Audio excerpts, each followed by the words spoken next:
Family, we're leaving na the port, the Pier 6. We're leaving right now, so we are moving slowly. No, as you can see right there. Alright, that's the Trans-Asia shipping lines, no, nearby place. Alright, so we're moving away from the port. Okay.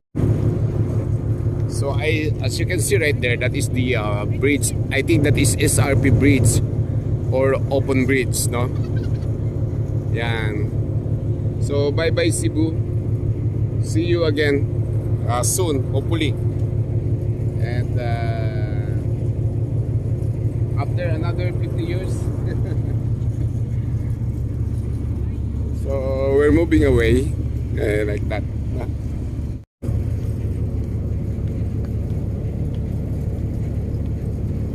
It's a little bit quite sunny right here. Yeah. Alright.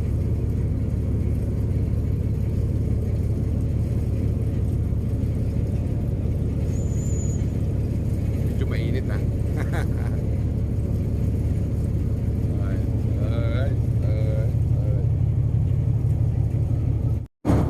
Yeah, I just want to say thank you to Inday Bibot, Noy Rodrigo, Inday Boy, Inday Bitapi, Noy Chungloy, Noy Alex, no?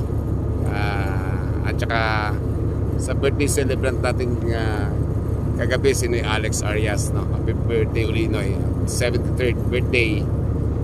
And more blessings to come and good health. Stay healthy. Away, as you can see there, were so Star Crop Mabuhay, the red one, and this one also, the blue one, pang short distance lang ata ito, no? That's small ship. So tinan nyo mga kapamilya, kapatid, katribo, ganda ng view.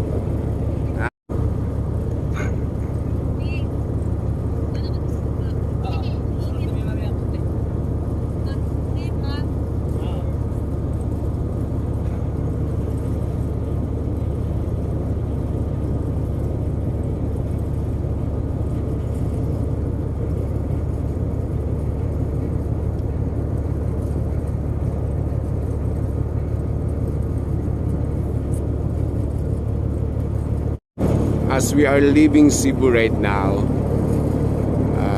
there is some memories has been left, happy memories, and a little bit sad because we're gonna leave our native land, our birthplace. Well, it's just good luck. It's not goodbye, because hopefully we can still go back soon.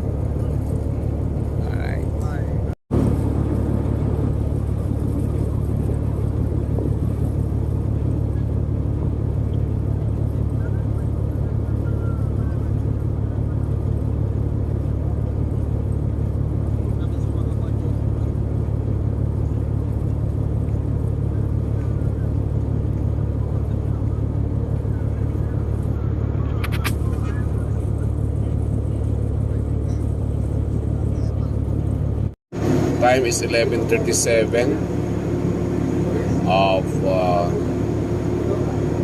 January 28 here in Misamis Oriental or Osamis City. So still passengers boarding right now. Yeah, as you could see, family, marami pang pasahero boarding right now here in Misamis. Time is, let's check the time. What's the time? Hindi ko makita. So as of this time, mga 11 na ata. Ayan, marami pa rin akyat na pasahero here in Osamis City.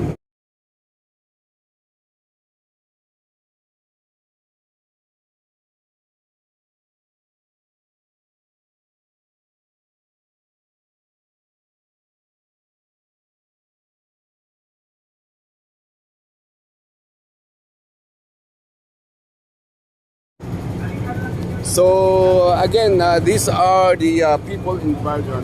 They have we have two